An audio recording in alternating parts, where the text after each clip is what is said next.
Hello and welcome back to another video. In this video, we're going to talk about self-image and how it is crucial that we understand what self-image is, because in this world we play a game that is closely related to our self-image. That is the perception that we have of ourselves. Now there is an ancient counter inside every person's brain that works on the basis of what value the society gives us. Now this ancient counter is always active, and it is always on the lookout for how the world perceives us. And it's always calculating and trying to assign a value to this particular character that we find ourselves to be. Now when this brain assigns a value, sometimes it is based on the society, the the way the society behaves to us, the way the society responds to our words, to our actions. And the more you grow, the more you will understand that, the more you mature, you will understand that this dominance hierarchy is very crucial and needs to be understood very carefully so that we move forward not just in the dominance hierarchy, but we evolve and advance as spiritual beings. So, so how do we understand our self-image, and how can we use this self-image, and how can we transform this self-image? Now, in a lot of self-transformation books, you will see that this word comes a lot, and it is always said that transformation happens first from the inside. And it is absolutely right, because first we need to understand how the universe works and how our minds work. Now, a person who radically transforms his life is a person who has one day sat down and has analyzed and looked into his mind, and he has discovered certain aspects of his mind that he wanted to change and he wanted to transform.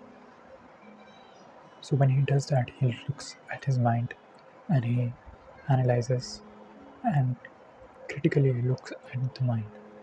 When you do such an activity on a regular basis, that is when you look at your mind, and when you try to understand the aspects of the mind that need to be changed, when you lead uh, a life of awareness, when you live in awareness and be self-conscious of whatever act that you are doing, even if you are interacting with the society. Most of people here, and I was also a prey to this, I used to talk to people in a very unconscious manner. That is, I used to become unconscious for a while when I talk to people. And this is a very important thing to understand, that whenever you are trying to talk to someone, there are two responses that your brain has. One is the flight mechanism, and the other is the fight mechanism. Sometimes we are habituated towards a certain type of response, whether it be fight or whether it be flight. A person who is dealing with anxiety or depression is usually in this flight mechanism. He wants to end the conversation as fast as he can and fly. Whereas the other person who is in the fight mechanism is kind of passively aggressive towards the other person. And when you look at the conversation, or when you are aware of yourself, whenever a conversation is happening, especially when you are interacting with human beings, if you look at it closely, you'll see that you are constantly evaluating what the other person is seeing. You you are seeing the person, and you are looking at yourself at how the person is perceiving you. And this is what generates a self-image, and this is what generates an identity. Now, when you enter a conversation in an unconscious manner, you are prone and you are giving yourself, you are putting yourself in danger, and you are allowing the natural mechanistical mind to make its own judgments. So whatever happens, whatever conversation takes place, our mind will quickly assign a value and it will create an identity. Now, identity is something that really needs to be looked at. Identity and self-image are synonymous, so I'm using the word synonymously here. So identity is needs to be looked at because a lot of sales and marketing people have this technique that they use to manipulate the the masses, because the masses are usually unconscious when it comes to buying stuff. So then, how do they manipulate us? Let us look at an example here and see how the sales and marketing people try to manipulate a person by giving the person an identity. So an identity is formed when you are committing something to someone. That is why it's important to be aware of whenever you are having a conversation with someone, or be aware in general. The more you establish yourself in awareness, the more you are evolving spiritually and materialistically, because they are not separate. The materialistic world is not separate from the spiritual world. In fact, the materialistic world can be really helpful in determining the blockages that you have created for yourself. So now let us look at how the sales and marketing people try to manipulate a person who is unconscious. Now, identity is formed when you commit to something. When you make a commitment, when you give your word, you keep it. For example, there was during the war, uh, during the Cold War between America and China, the Chinese communists had imprisoned a few of American soldiers in something called POW camps, prisoner of war camps. And in these camps, they used to they never really harmed the American soldiers, but they used techniques that were deliberately used to turn the Americans and shift their perspective towards much more communistic ideologies. And they used small tricks. They never really used violence. Instead, they used to make the American soldiers write things. For example, they used to tell the American soldiers to say that America is not perfect, that there is something wrong with America. And then they used to tell the soldiers to write 5 things that are that are not that can be changed in the state of America. Now, when they say this, when a person is told to repeat something through his mouth, he's making his mind change its identity, change its self-image. And when you are affirming it again and again, your mind starts to think in the direction of the self-affirmation. Now, when the American soldiers wrote 5 things that can be changed in the state of America, the Chinese communists, the guards, they used to spell their name and announce everything that these prisoners have written. So now a label was put on these American soldiers as collaborators. Now they weren't someone who is an American soldier loyal to America. They were now collaborators of Chinese communism.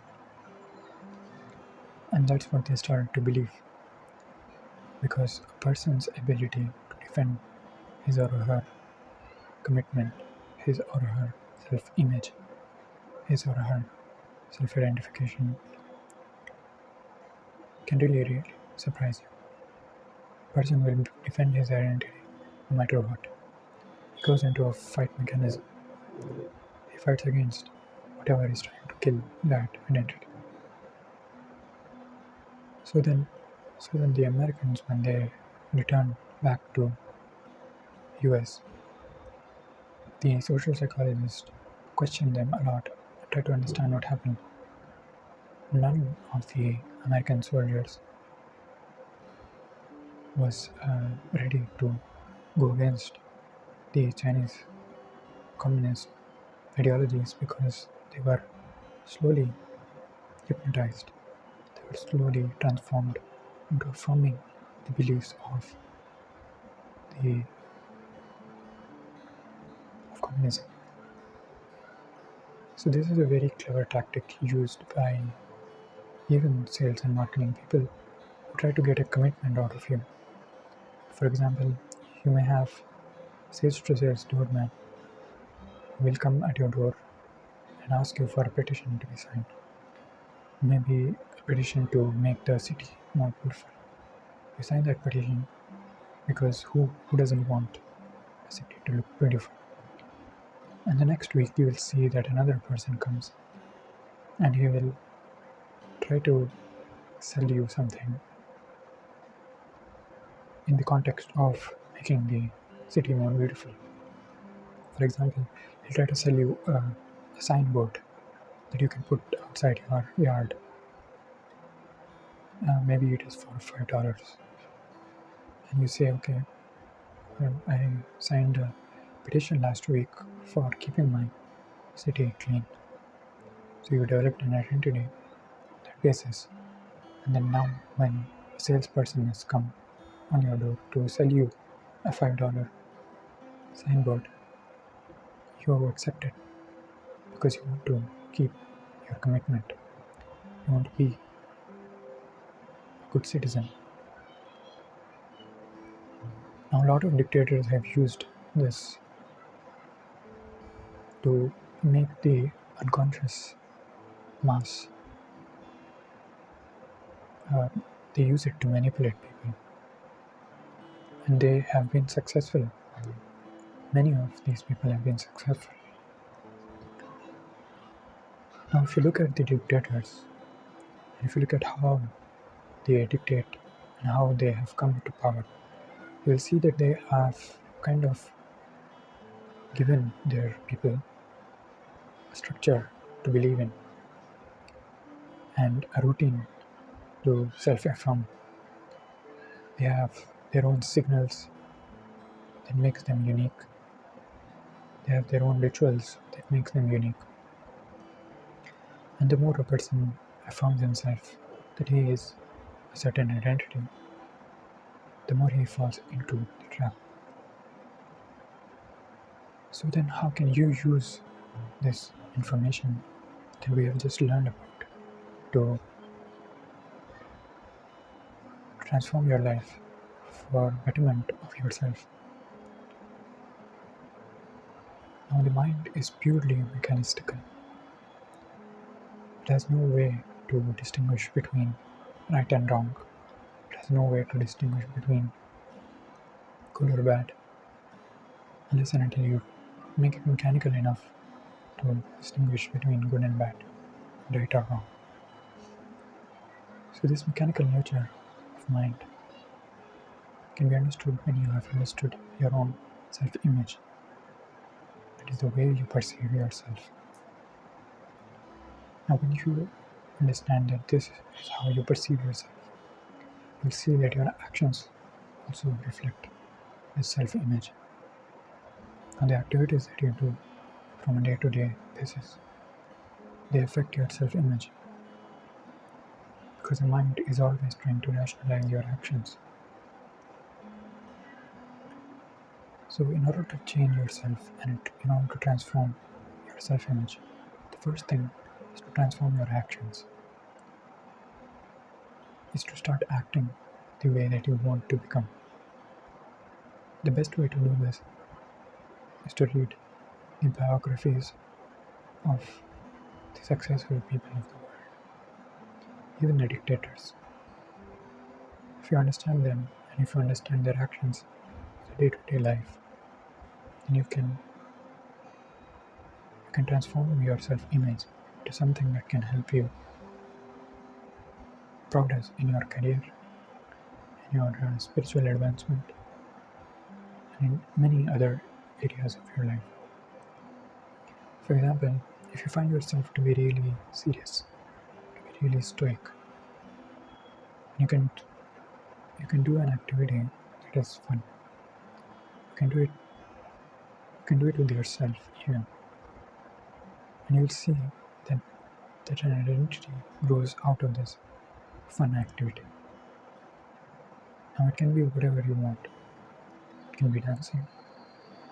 It can be going out with your friends. It can be anything that is fun. And when you keep doing that activity, an identity grows out of it. And whenever you are you find yourself in an activity, you will find that this identity has grown enough, has matured enough, that you are now able to portray this identity. Now, if you want to become an entrepreneur, for example, you can do the activities that an entrepreneur does. For example, if an entrepreneur likes to write his ideas on a big board, then you can invest some money on a board and write your ideas. Start there, and then you'll see slowly that this identity picks the pace and becomes more and more stronger. So then, we have talked about self-image and how it is very important that you understand the self-image that you yourself have. So thank you for watching this video.